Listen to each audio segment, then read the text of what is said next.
Welcome to the channel friends. Q&A का ये 17th session है। आई होप कि थोड़ा सा वैल्यू मिल रही हो आपको इन सेशन से। जो लोग नए हैं उनको मैं बता दूं कि बेसिकली ये Q&A का सेशन होता है, इसके अंदर मैं डिफरेंट क्वेश्चंस लेता हूं और जो मुझे समझ में आता है, जिस तरह से मुझे चीज़ें समझ में आती हैं लोगों, क्योंकि जाहिर सी बात है जो लोग जिस तरह से आप लोग मुझे एक्सप्लेन कर रहे होते हैं ईमेल्स के अंदर, वो सारी चीज़ें नहीं बताते। बाय द वे, अगर इस चैनल पर नए हैं तो मैं इस चैनल के ऊपर पर्सनल फाइनेंस और प्रोडक्टिविटी की बात करता हूँ, और ये सेशन जो है ये हम ऑन एंड ऑफ करते रहते हैं Q&A सेशंस। अब डायरेक्टली हम चलते हैं क्वेश्चन आंसर की तरफ बगैर किसी डिले के। सो पहला क्वेश्चन है ये, अस्सलाम वालेकुम, I hope you are doing well, I am a big fan of your work and recent videos which you discuss different scenarios related to queries has caught my attention and I want you to please guide me too. I am 36 with no job, did business 2 times but failed. I'm living on rent, no personal house or vehicle. I have a family of two, wife and daughter, and it's very difficult for me to manage my daily expenses even. Now I have inherited agricultural land whose fair market value would be around 2 crores. My plan is to invest in dividend paying stocks for a very long term, like 20 years, and so for disposable income. Subsequently, I can use this dividend as funding in my new business. Or should I buy some commercial property for rental income? From this investment, can I can also expect capital gain in coming years along with the rental value. Which option do you suggest? So basically he's from Pakistan, और as such कोई अच्छे business नहीं रहे जो अभी तक उन्होंने किए हैं। By your English I feel that आप पढ़े लिखे हैं और प्रॉपर आपको चीज़ों का पता है, तो I don't know why don't you go for at least for some time, आप किसी जॉब के लिए चले जाएं। एनीवेज, आप अगर बात करें कि 2 करोड़ रुपए आप किस तरह से कर सकते हैं, तो मेरे ख्याल से आप देखें, आपके पास ना इस वक्त अपना घर है ना अपनी कोई गाड़ी है। तो गाड़ी की तो मैं नहीं कहता कि गाड़ी आपकी ज़रूरत है इस वक्त, क्योंकि गाड़ी तो ऐसी चीज़ है थोड़ी सी, जब आप थोड़े से बेहतर लेवल के ऊपर जाएंगे तो शायद आपको गाड़ी की ज़रूरत पड़े। अनलेस एंड अनटिल आप किसी बिजनेस या जॉब के अंदर अगर आप कर रहे हैं तो आपको उसमें गाड़ी की ज़रूरत पड़ी है। लेकिन घर आपको पाकिस्तान के अंदर थोड़ा सा पीस ऑफ माइंड, एक चीज़ पीस ऑफ माइंड भी होती है ना, सब कुछ पैसा नहीं होता। अगर आपके पास पीस ऑफ माइंड होगा कि आपका छोटा सा घर है और अब आपको एटलीस्ट रेंटल नहीं पे करना किसी को, हर महीने का आपको एक्स्ट्रा कैश फ्लो, आपकी नेगेटिव कैश फ्लो नहीं है, तो वो एक आपका मेंटल पीस होगा। अगर आप ये 2 करोड़ रुपए जो आपको मिले हैं, इसमें से 70 से 80 लाख रुपए का कोई अपार्टमेंट खरीद लें और उसके अंदर अपनी फैमिली को रखें, और एटलीस्ट आपको पता है कि अब मुझे सिर्फ डेली के जो मंथली के बिल्स हैं वो पे करने हैं अपनी फैमिली के, वो आपको एक मेंटल पीस देगा और आपको आगे बढ़ने में हेल्प करेगा। तो आप इस लाइन पे भी सोचें कि आप कोई लेट्स से अपार्टमेंट 80-90 लाख रुपए का ये खरीदें, और बाकी के जो पैसे हैं, अब आप उसके अंदर, आप, मुझे नहीं पता आपका क्या बिजनेस सिनेरियो है, किस किस चीज़ में आप बिजनेस कर रहे हैं, लेकिन बाकी के जो पैसे हैं वो आप अपने बिजनेस में भी जो आपको पता है उसमें लगा सकते हैं। इसके अलावा आप स्टॉक्स में भी लगा सकते हैं। इसके अलावा आप रेंटल प्रॉपर्टी भी ले सकते हैं। लेकिन जो रेंटल प्रॉपर्टी लेंगे, जाहिर सी बात है वो एक एक ऐसी लेवल पर होगी जिसमें आपको शायद रिटर्न्स इतने ना मिले, क्योंकि पाकिस्तान के अंदर रेंटल रिटर्न आपको लेट से 3% का 4% का रेंटल रिटर्न मिल जाएगा।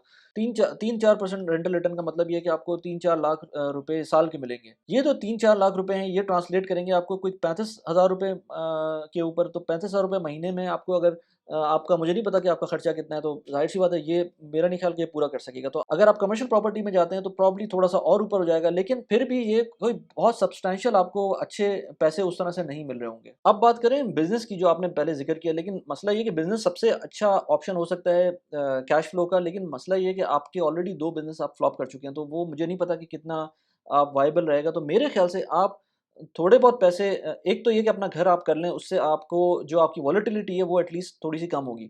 दूसरा ये कि आप अपना जो पैसे हैं उनको थोड़ा सा सेव करके रखें, थोड़े से अपने इमरजेंसी के लिए थोड़े से पैसे लगा बचा के रखें, किसी ऐसी जगह पर लगा दें जो बहुत ज़्यादा सेफ इन्वेस्टमेंट हो। उसके बहुत सारे ऑप्शन हो सकते हैं, बहुत सारे रीज़न्स हो सकते हैं, जैसे नेशनल सेविंग्स हो गया, या लेट्स से इस्लामिक बॉन्ड्स हो गए। इस तरह की बहुत सारी चीज़ें हो सकती हैं जहाँ पर आप इमरजेंसी फंड को पार्क कर दें। इसके अलावा जो बाकी के पैसे बचते हैं उनको आप डिविडेंड पेइंग स्टॉक्स में डाल सकते हैं, लेकिन एट द सेम टाइम आप फिर तो कुछ ना कुछ तो करना होगा ना। मेरे ख्याल से आपको कोई ना कोई जॉब अपॉर्चुनिटी भी देखनी होगी इन द मीनवाइल। वरना क्या आप इतने पैसों से क्या बिज़नेस स्टार्ट करेंगे जो ऑलरेडी आप पैसे डुबो चुके हैं। तो आप कोशिश करें कि कोई जॉब अपॉर्चुनिटी ढूँढें। आपकी इंग्लिश अच्छी है, आप फ्रीलांसिंग का कोई काम कर सकते हैं। आई थिंक आपने मुझे अपनी एज बताई थी 36, व्हिच इज़ रिलेटिवली यंग। आप बहुत, मैं 42 का हूँ, और आज से कोई 1.5 साल पहले मैंने ये यूट्यूब वाला काम स्टार्ट किया। अपने ब्लॉग्स मैंने आज से कोई 6 महीने पहले स्टार्ट किए थे। तो बंदा बहुत कुछ कर सकता है। Age is just a number. तो आप इसमें स्टार्ट करें। कोशिश करें कि जो आपके मंथली जो आपके जो इनकम होनी है वो थ्रू योर जॉब और योर बिजनेस और योर फ्रीलांसिंग या जो इस तरह की चीज़ें उसके थ्रू हो। आप ये डिविडेंड पेइंग स्टॉक्स के ऊपर या रेंटल इनकम के ऊपर अपनी लाइफ को के जो एक्सपेंस हैं, जो डेली मंथली एक्सपेंस हैं, उनको ना डालें। नेक्स्ट क्वेश्चन की तरफ चलते हैं। सो नेक्स्ट क्वेश्चन है फ्रॉम सऊदी। सलाम Wali, I have watched all your videos, always waited for the next one to come, great job. Income details, please directly coming on to the points. Income details, age 35, children 7 years and 3 years, location Saudi Arabia, job in finance domain, salary is around 24,000 Saudi Riyal, blogs, affiliate marketing income around 30,000 Saudi Riyal, which is very impressive. Passive income through Naya Pakistan certificate around 5,000 Saudi Riyal every, I don't know, every month. I think it should be every month. Total income around 60,000 Saudi Riyal. Total expense around 17,000. By the way, 17,000 Riyal. Savings of around 43,000 per month. By the way, मैंने एक video बनाई थी कुछ दिनों पहले कि मैंने बताया था कि किस तरह से यूएई में रहने वाले लोग अपनी जो जो एक्सपेंसेस हैं उनको किस तरह से मैनेज कर सकते हैं। तो यहाँ पर आपके सामने एक एग्जांपल मौजूद है कि भाई की जो सैलरी है वो 24,000 सऊदी रियाल है, plus his blogs and affiliate income वो 30,000 सऊदी रियाल है, और प्लस वो नया पाकिस्तान सर्टिफिकेट के through 5,000 Saudi riyal additional income है उनकी। तो 60,000 सऊदी रियाल के ऊपर बंदा टोटल एक्सपेंस 17,000 रियाल के ऊपर चल रहा है। तो ये आप लोगों के लिए एग्जाम्पल है कि जो मैंने वो वीडियो बनाई थी उसमें कोई ऐसा रॉकेट साइंस नहीं थी, कोई भी इस तरह का काम कर सकता है। आपके सामने एक एग्जांपल आ गई ये वाली। Savings of around 43,000 per month. अब now he is talking about his assets. By the way, I comment this guy कि किस तरह से वो एफिलिएट इनकम से वो 43,000 के करीब पैसे, 30,000 दिरहम्स रियाल के करीब ये पैसे बना रहे हैं। मैं आपको रिकमेंड करूंगा कि प्लीज़ एनोनिमस अगर आपको होना है तो आप एनोनिमस आकर अपने यूट्यूब चैनल के ऊपर या अपनी ब्लॉग्स के ऊपर बताएं पाकिस्तानी यूथ को कि किस तरह से इतने पैसे कोई बना सकता है। और आई एम श्योर बना सकते हैं। लोगों को मैंने देखा हुआ है कि affiliate income is a whole new domain. वहाँ पर आप बहुत बहुत कुछ कर सकते हैं, बहुत कुछ है करने को, लेकिन मेहनत चाहिए, शुरू में बहुत मेहनत चाहिए। आप अगर कर सकें तो मुझे कोई प्राइवेट ब्लॉग लिखें या किसी तरह करके मुझे बताएं कि यूथ को पता होना चाहिए कि किस तरह से आप पैसे कमा सकते हैं। बाकी एसेट्स की बात की उन्होंने कि 5 प्लॉट्स हैं इनके लाहौर में, कराची में, with with $300,000 investment, and one shop in Islamabad under construction, $34,000 of investment, नया पाकिस्तान सर्टिफिकेट है, तकरीबन $320,000, no rental income from any property. I cannot construct any plot as I don't have anyone in Pakistan who can take care of them on my behalf. No house for living as of now. I will construct in Bahria Town, Karachi, through my cash reserve as if I have to move out from the Saudi. Current approach, my business, अच्छा current approach बता रहे हैं, my business is not expendable through further investment, so I cannot reinvest funds into it. I have been dividing my savings into 2 equal parts. जाहिर सी बात है, आप जब फ्रीलांसिंग करेंगे और अकेले कर रहे होंगे तो वो स्केलेबिलिटी नहीं आती है उसके अंदर। तो ये एक प्रॉब्लम है फ्रीलांसिंग का। अगर यही आप पाकिस्तान में बैठ के करते और आपके पास ऑप्शन मिलते तो आप डेफिनेटली अपना ऑफिस बना सकते थे, लोग हायर कर सकते थे, चीज़ों को एक्सपैंड कर सकते थे। लेकिन being in Saudi, I know कि वो लिमिटिंग फैक्टर आपके पास आ जाएगा। करंट अप्रोच जो उनकी है वो 50% रियल एस्टेट में डालते हैं और 50% नया पाकिस्तान सर्टिफिकेट इन यूएसडी डालते हैं। So far returns from the NPC is far better than the property due to devaluation. Of course the property invested in 2015 and 16 have generated 3% and 1% IRR respectively in dollar terms, while INPC pays way more than that.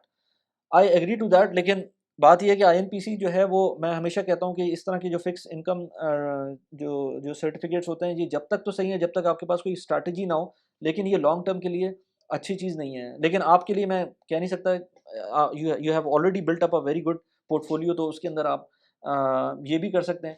बाकी ये कि question इनके देख लेते हैं कि question क्या कर रहे हैं, ये कि what do you think about my approach of dividing savings 50-50 into investing, 50-50 and investing into an INPC, USD and real estate. After watching your videos, I have started investing in PSX with 100,000 rupees per month.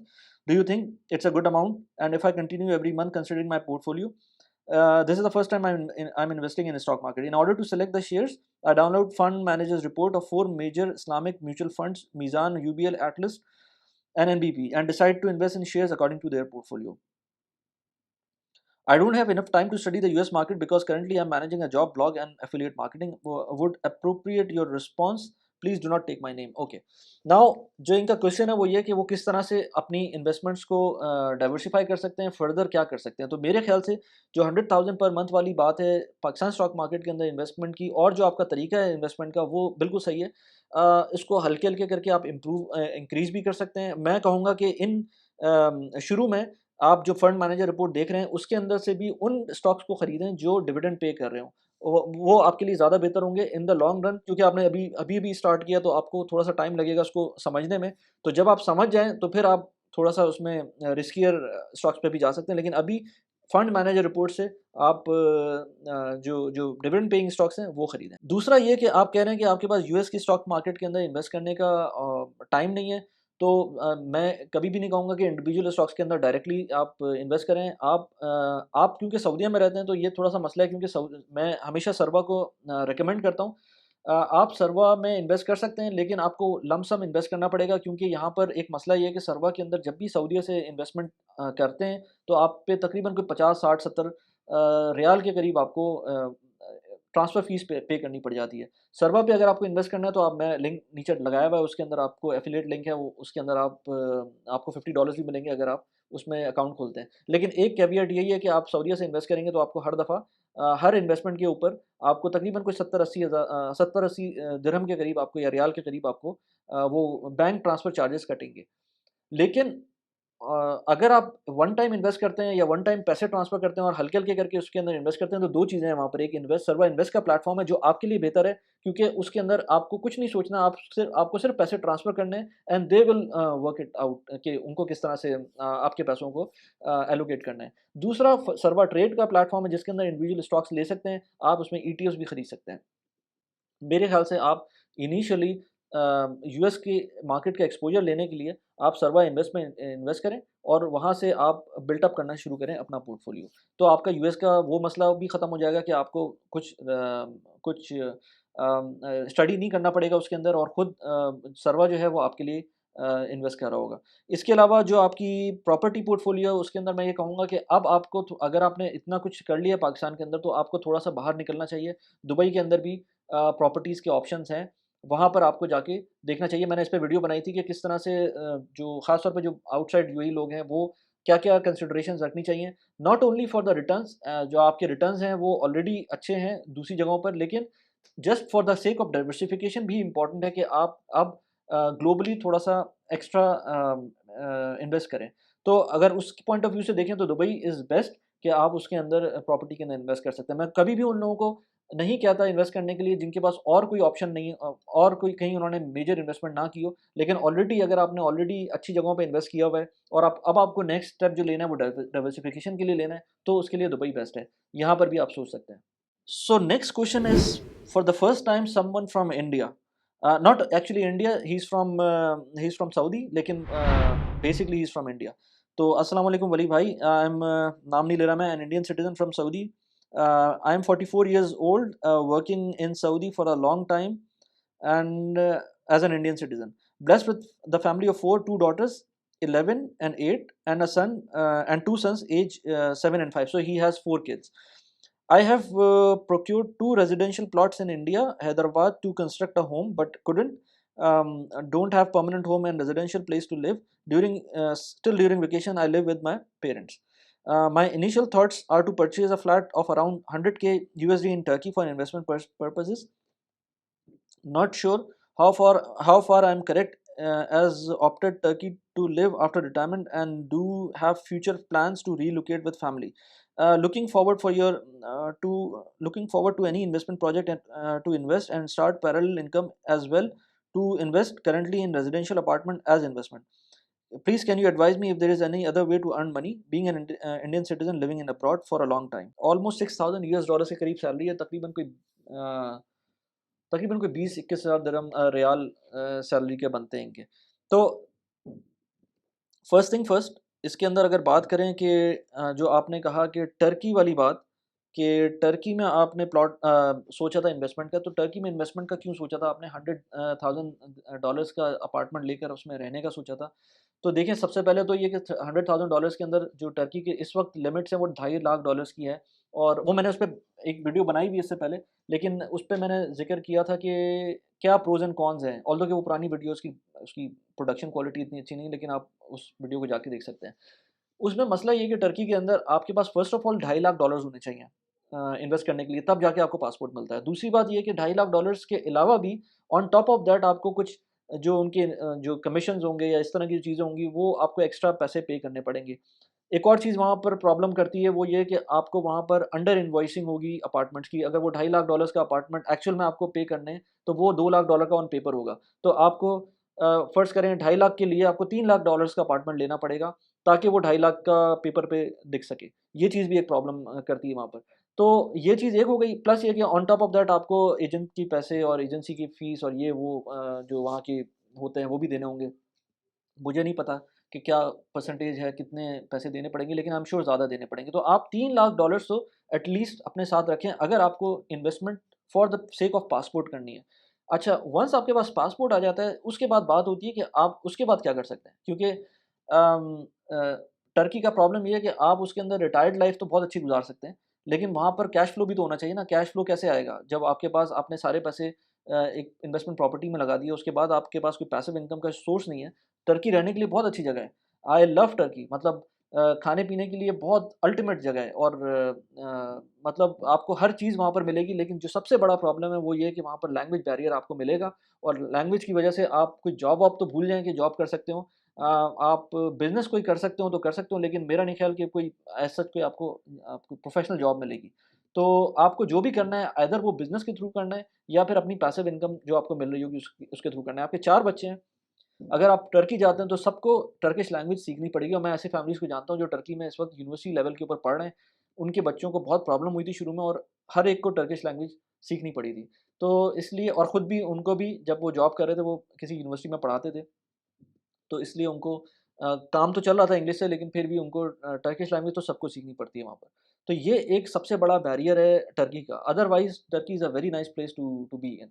बाकी आपने कहा कि आपके पास जो plots हैं India में, अब मुझे नहीं पता कि उसकी क्या वैल्यू है, किस तरह की वैल्यू है, क्या ऑप्शंस हैं उनके अंदर, इस वक़्त उन्होंने कैपिटल एप्रिसिएशन दी है कि नहीं दी है। लेकिन आपकी considering your age, I think you have mentioned that your age is almost कोई 40 प्लस ही होगी। तो उसके पॉइंट ऑफ व्यू से आप ऐसा ऐसा ये भी नहीं कर सकते कि आप यूएस की मार्केट्स के अंदर इन्वेस्ट करना शुरू करें। आपको इंडिया की स्टॉक मार्केट के अंदर इन्वेस्ट ज़रूर करना चाहिए था एक ज़माने के अंदर। अब तो ख़ैर अभी भी कर सकते हैं। अगर आपके पास, अगर 40s के हैं, तब भी 20 साल आपके पास मौजूद हैं, लेकिन आपकी जॉब का नहीं पता ना कि सऊदीया में जॉब कितने टाइम के लिए रहती है। तो आप थोड़ा-थोड़ा करके चाहे स्टॉक्स यूएस की स्टॉक मार्केट के अंदर, चाहे इंडिया की स्टॉक मार्केट के अंदर, लेकिन स्टॉक मार्केट के अंदर इन्वेस्ट करना स्टार्ट करें, ताकि आपको आपका लर्निंग फेज़ स्टार्ट हो जाए उसका।